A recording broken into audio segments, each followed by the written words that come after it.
Seja bem-vindo mais a uma aula, o curso de evangelização. Hoje nós estaremos falando sobre a igreja como agente de evangelização. O fato é o seguinte, a única agência de evangelização que nós temos, biblicamente falando, e na prática também, é a igreja. Meus queridos irmãos, existem muitas ONGs que foram criadas com boas intenções para minimizar sofrimentos de determinadas regiões, determinados grupos étnicos, determinadas classes sociais, determinadas culturas. Nós podemos citar aqui no Brasil algumas dessas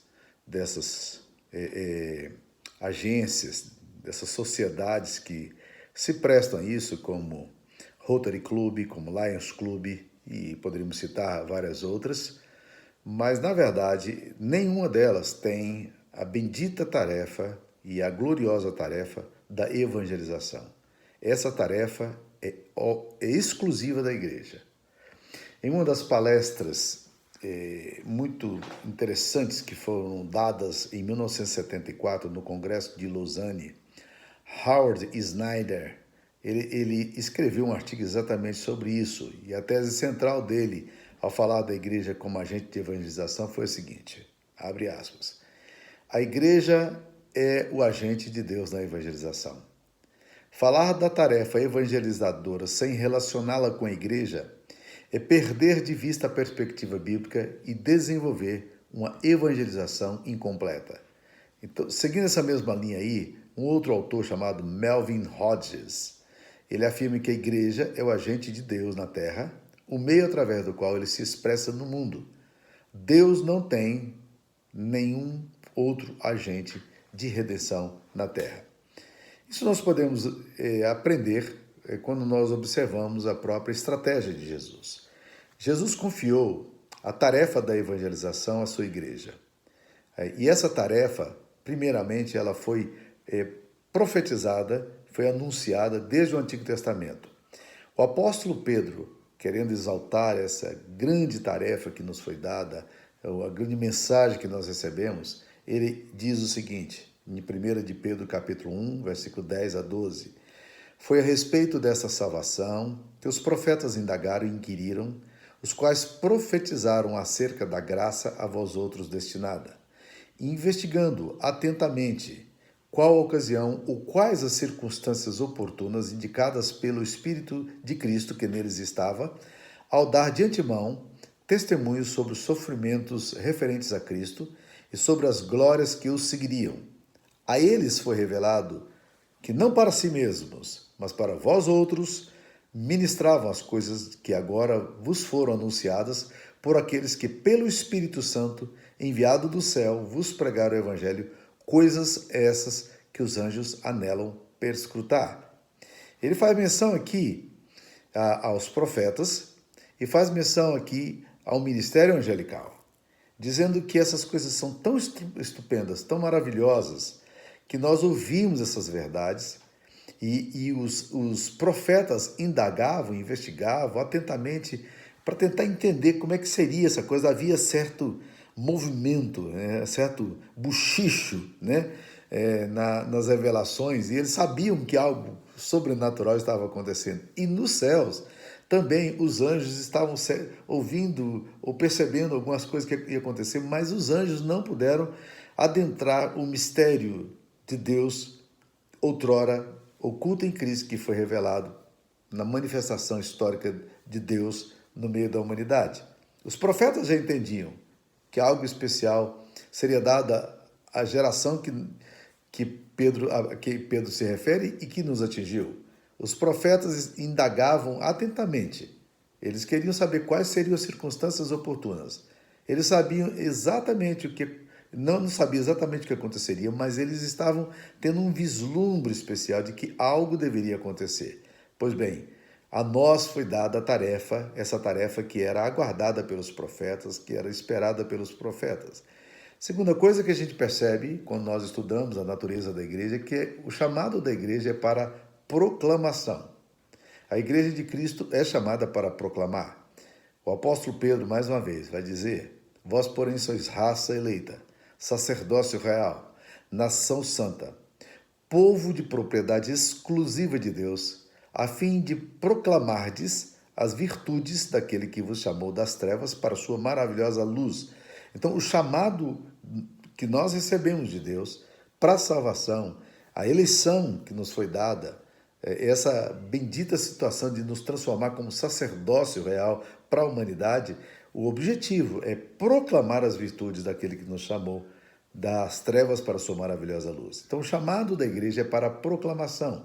A igreja foi revelado os mistérios de Deus, os mistérios outrora ocultos e que agora estão presentes. A saber, que Deus estava em Cristo, reconciliando consigo o mundo e não imputando aos homens as suas transgressões, e nos confiou a palavra da reconciliação. A palavra da reconciliação é uma tarefa da igreja, é a tarefa exclusiva do povo de Deus. Somente a igreja é dada a tarefa de ser agente da evangelização. Quando nós vamos para uma definição também da igreja, nós percebemos como isso é tão forte. Etimologicamente, a palavra igreja, eclesia, ela vem da junção de dois termos, né? Ek kalein, que literalmente é chamar para fora. É a combinação da preposição ek, ou ex, com o verbo kalel, sendo que ex tem o sentido de para fora e kalel o sentido de eu chamo ou eu convoco. Então o sentido é duplo.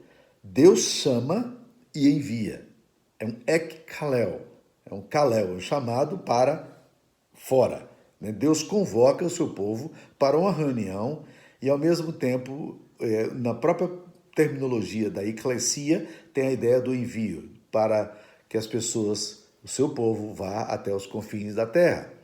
E a missão da igreja, no Novo Testamento, implica nesse movimento de sair de si mesmo. Toda vez que Jesus dá uma missão aos seus discípulos, ele sempre desafia os seus discípulos para olharem além de si mesmos. A igreja não existe para automanutenção, para autossustentação, mas ela existe para servir, para proclamar. E a tarefa da evangelização está implícita em todo o comissionamento. Por exemplo, Marcos 16:15. Ide por todo mundo, pregai o evangelho a toda etnia. Ou Mateus capítulo 28. Toda autoridade me foi dada nos céus e na terra. Portanto, ide, fazei discípulos de todas as nações, batizando-os em nome do Pai, do Filho e do Espírito Santo. Está percebendo como é um chamado para sair, né? Quando Jesus fala do derramamento do Espírito Santo, momentos antes dele ser assunto ao céu, ele fala, vocês vão receber o poder de Deus, ao descer sobre vós o Espírito Santo, e vocês serão minhas testemunhas, tanto em Jerusalém, Judéia, Samaria, até os confins da terra. Portanto, a igreja não existe para si mesma. Essa é a única agência cuja preocupação não é meramente com o cuidado dos seus membros, mas para alcançar os que se encontram fora dela. A igreja que deixa de evangelizar, como diz Snyder, a igreja que deixa de evangelizar, ela é biblicamente infiel e estrategicamente míope. Para alcançarmos isso, nós precisamos de uma melhor compreensão de igreja. E o Snyder vai focar muito nisso aí. Ele fala que a igreja é chamada no Novo Testamento de corpo, noiva de Cristo, templo do Espírito Santo, rebanho de Deus. E tudo isso aponta para uma comunidade carismática, a comunidade do povo de Deus. Todas as definições destacam a relação de amor viva e indispensável entre Cristo e a sua igreja. Essa é a ênfase que Snyder quer dar quando ele fala da natureza da igreja. Para ele, há duas possibilidades da gente ver a igreja. Primeiro, é a concepção tradicional. A concepção tradicional ela vai entrar na dimensão institucional. Essa visão institucional da igreja, ela identifica a estrutura institucional visível como a essência da igreja. E quando a igreja fala, quando a Bíblia fala de igreja, elas pensam que está falando de instituição. No entanto, Jesus nunca esteve se referindo a uma instituição ou organização, mas ele estava se referindo a uma cultura que transcende a questão da institucionalização. Quando a igreja se torna institucionalizada, ela se prende à cultura local ou à cultura histórica E ela cria um problema, especialmente quando há uma mudança na cultura em curso. A igreja não consegue se desvencilhar desses conflitos porque ela não se indiferencia da cultura. Então essa é a concepção institucional, que não é a concepção bíblica.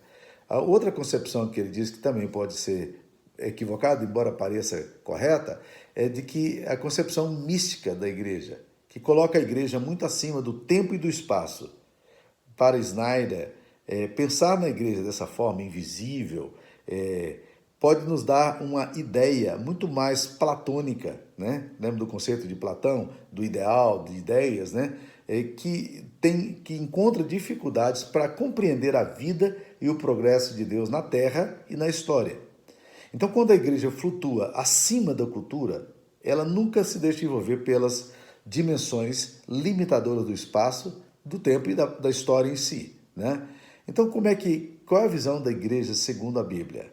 A Bíblia descreve a igreja no interior da cultura, lutando para manter sua fidelidade, ainda que constantemente manchada pelos olhos corrosivos da hora do paganismo, hora da própria religiosidade que é tão atraente, tão enlaça tão facilmente como foi o legalismo judaico nos tempos apostólicos, né? Então nós precisamos ver a igreja na perspectiva cosmo-histórica. A Bíblia coloca a igreja no centro de uma finalidade cósmica. Presta atenção. É muito mais do que redenção de alma. A ideia-chave da igreja, da visão da igreja para Jesus, é reconciliação do homem com Deus, mas uma reconciliação do homem com o homem e uma reconciliação de todas as coisas dos céus e da terra, como diz Efésios capítulo 1, versículo 10. Essa reconciliação inclui até mesmo a redenção do universo físico dos efeitos do pecado. Romanos capítulo 8, o apóstolo Paulo fala que a natureza geme e suporta angústias até agora, até ver surgir os filhos de Deus, né? Até que essa manifestação da igreja se torne uma realidade mais concreta, invisível e tangível, né? O plano de Deus para a igreja inclui essa visão cósmica, essa visão cosmo-histórica que Snyder chama assim, né? Um dos textos mais fantásticos, que é o lema da minha igreja, esse lema foi escolhido muito antes que eu chegasse na minha igreja local, onde eu pastoreio há quase 20 anos, é o texto de Efésios capítulo 3, 10. Então, diz lá: para que pela igreja a multiforme sabedoria de Deus se torne agora conhecida dos principados e potestades nas regiões celestiais. Perceberam? Pela igreja, a multiforme sabedoria de Deus vai se tornar conhecida dos principados e das potestades nas regiões celestes. Quando a Bíblia fala de principados, a ideia normalmente são de seres espirituais. Mas quando ela fala de potestade, a ideia normalmente é a ideia de seres temporais, de poderes políticos, econômicos que se manifestam na história. Então, pela igreja, Deus almeja que a multiforme sabedoria, essa variada, essa policrômica sabedoria de Deus, aliás, a palavra multiforme no grego, em Efésios 3,10, é policromia, né? Então Deus tem diferentes formas de se manifestar na história por meio da igreja. Então, para Snyder, a Bíblia enfatiza a salvação individual e coletiva através de Cristo, e que a redenção do homem é o centro do plano de Deus, mas não é a circunferência desse plano. Uma vez que a redenção, ela possui implicações bem mais profundas do que meramente resgatar o homem do pecado e da morte, o que já seria em si um grande alvo. Portanto, a redenção do homem é o centro do plano de Deus. Salvar o perdido, mas não é a circunferência, ou seja, ela não atinge tudo. A igreja é o agente de Deus na reconciliação cósmica desejada por Deus, e ele vai usar a igreja para isso. E por isso a missão da igreja é bem maior do que a evangelização, embora o objetivo central seja a evangelização. Então a Bíblia vê a igreja mais em termos carismáticos do que institucionais. Por quê? Porque a igreja é o resultado da caris de Deus. A igreja é salva pela caris, porque pela caris sois salvos mediante a fé. E isso não vem de vós, é dom de Deus. E é através dos carismatas, né? Os dons de Deus é que a igreja é edificada, de acordo com Efésios 4, 7 a 16, 1 Coríntios 12, 4 a 8, 1 Pedro 4, 10 a 11. A igreja é uma comunidade carismática, ela recebe os carismas de Deus. Por isso, o modelo institucional não é suficiente para definir a igreja. E por causa das mudanças culturais e históricas, as igrejas enfiadas nessa rígida estrutura institucional ou burocrática, talvez se encontrem em breve presas de formas culturalmente moldadas que vão se tornar rapidamente obsoletas. Então, é um risco quando a igreja se vê apenas como uma instituição. A Bíblia vê a igreja como uma comunidade do povo de Deus. Por isso, usa as figuras do corpo e da noiva de Cristo, uma comunidade onde se experimenta a comunhão de Cristo com os irmãos. E nesse sentido, ela tem um chamado para a diversidade cultural e para o acolhimento. Ao contrário de Israel, que se tornou uma comunidade voltada, fortemente etnocêntrica, onde eles acreditavam e acreditam até hoje que apenas uma pessoa nascida judia pode se tornar, de fato, somente um hebreu de sangue, de genealogia pode ser salvo, né? Mas na Igreja de Cristo nós vemos a multiplicidade de raças, línguas, povos, como, por exemplo, está registrado lá em Atos capítulo 13, 1. A Bíblia diz, havia na igreja de Antioquia profetas e mestres. Barnabé, Simeão, por sobrenome Níger é uma referência a um negro, né? Lúcio de Cirene, portanto não era judeu, Manaém, colasso de Herodes, que era o colasso o que amamenta da mesma, ele tem o mesmo leite, eles compartilharam o leite da mesma mãe, isso é colasso de Herodes, e Herodes o tetrarca e Saulo, né? Então, pessoas com diferentes backgrounds, diversas raças, né? Nível social diferente, como no caso aqui Manaém, que transitava pelos palácios, né? Mas Deus junta tudo isso. Por isso que o apóstolo Paulo vai dizer em Gálatas capítulo 3, versículo 28, o seguinte: dessarte não pode haver judeu nem grego, nem escravo, nem liberto, nem homem, nem mulher, porque todos sois um em Cristo Jesus, né? E diante disso, Snyder avança para a segunda parte da sua palestra falando da evangelização eclesiocêntrica, que a evangelização é uma tarefa da igreja, né? Aí ele diz o seguinte: a evangelização eclesiocêntrica é o tipo de evangelização que edifica a igreja, que aflora da vida e do testemunho da comunidade cristã e, como resultado, reproduz essa comunidade num processo ininterrupto. Como Peter Wagner afirmou, o objetivo da evangelização é a formação da comunidade cristã, já que a evangelização só se completa quando ela se torna autoperpetuadora, né? Então, diante disso, Snyder vai propor 4 aspectos, né? Primeiro, presença. Segundo, proclamação. Terceiro, persuasão. E aí o Peter Wagner vai colocar a 4ª, que é a propagação. Vamos lá. A evangelização se dá com a presença, no primeiro momento. É o estágio inicial, né? Essa presença é o que muitas vezes os missionários fazem quando vão para países árabes, onde eles estão ali numa cultura que proíbe a pregação, ou em países onde é fechado a pregação, e eles vão ali para serem uma presença cristã. Presença. O problema é que se a presença não vier acompanhada do segundo ponto, que é a proclamação, que se torna a verbalização da mensagem, né, as pessoas não vão crer. O apóstolo Paulo fala em Romanos capítulo 10, versículo 14, o seguinte: como crerão naquele de que nada ouviram? Esse é o conceito essencial do querigma. Anunciar com fidelidade a verdade do evangelho e da obra de Cristo. Mas ainda precisa de um terceiro elemento, que é a persuasão. E Peter Wagner vai trabalhar muito forte nessa questão da persuasão. A mensagem do evangelho nas escrituras sagradas, ela tem, como nós já vimos anteriormente, ela tem fortes elementos apologéticos, de arrazoar, persuadir, convencer, levar a pessoa a uma tomada de posição. Mas tudo isso ainda precisa desembocar na propagação, quando finalmente uma igreja local se estabelece e a mensagem se torna autoperpetuadora. Então, são 4 estágios: presença, proclamação, persuasão e a propagação. A evangelização só se completa quando esse ciclo se fecha, com o estabelecimento de novas congregações, como era a visão de Cristo na grande comissão. Ide, fazer discípulos de todas as nações, batizando-os em nome do Pai, do Filho e do Espírito Santo, ensinando-os a guardar todas as coisas. Depois de se tornarem discípulos, portanto, as pessoas precisavam ser batizadas. E esse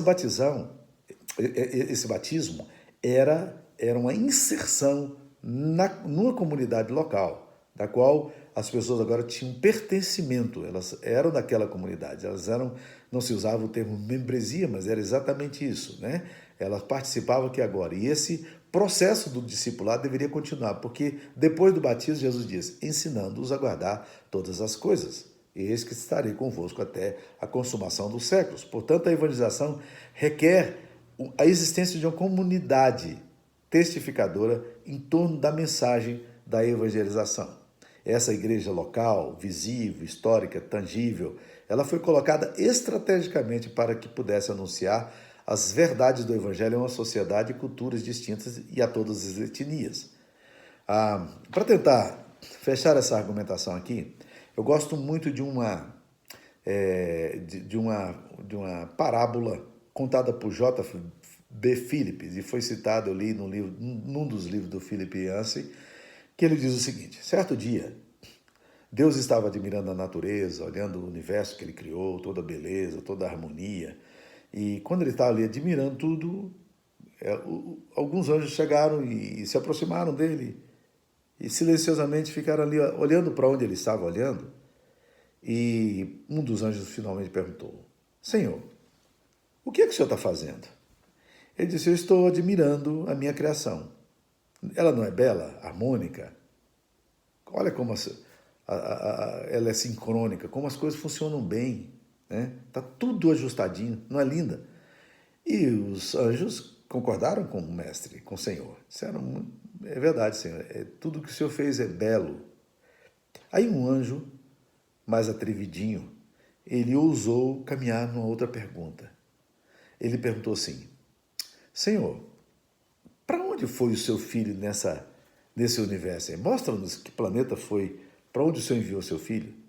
E Deus então vai com o seu dedo gentilmente atravessando, né, todas as galáxias, e gigantescas galáxias, e ele vai moldando, ali passando pelos planetas todos e tal, e até que chegou na Via Láctea, e ali ele penetrou na Via Láctea e achou um planetinha azul pequenininho, uma estrela de quinta grandeza ali, e ali apontou para aquele astro ali, que é a Terra, e disse: nesse lugar aqui, o meu filho foi resgatar o meu povo. E um anjo assim meio que desiludido e meio frustrado fez a seguinte exclamação: é tão pequeno, né, mestre?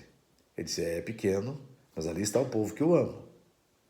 E aí outro anjo se animou, e aí o debate se tornou, né, dinâmico. E um outro anjo então voltou para o Senhor e disse: Senhor, o que Jesus fez para que a obra dele pudesse ser continuada lá na terra? Aí Deus disse: eu deixei um povo lá. Jesus deixou um povo lá. Tem um povo naquela terra para realizar a minha obra. E Deus fala isso com muito entusiasmo, mas um anjo não se anima muito, não. Ele olha para Deus e fala assim: Senhor, mas e se esses homens falharem? E Deus então olha para ele, surpreso, e disse assim: eu não tenho plano B. Eu não tenho plano B. Essa é a estratégia de Deus. A igreja foi colocada por Deus para ser agente dele na evangelização. Para que essa obra pudesse ser realizada, então Deus colocou aqui a sua igreja. Nós somos o povo de Deus. A igreja é o método de Deus. A igreja é o agente de Deus na obra da evangelização. É por isso que essa tarefa ela é intransferível. E Jesus disse aos seus discípulos de forma muito direta: ide por todo mundo e pregai o evangelho a toda criatura. Que Deus possa também encorajar o seu coração para que você se sinta motivado a cumprir a grande comissão que Jesus Cristo deu a você e a mim e a todos nós, que amamos e aguardamos a vinda do Senhor até que Ele venha. Que Deus te abençoe.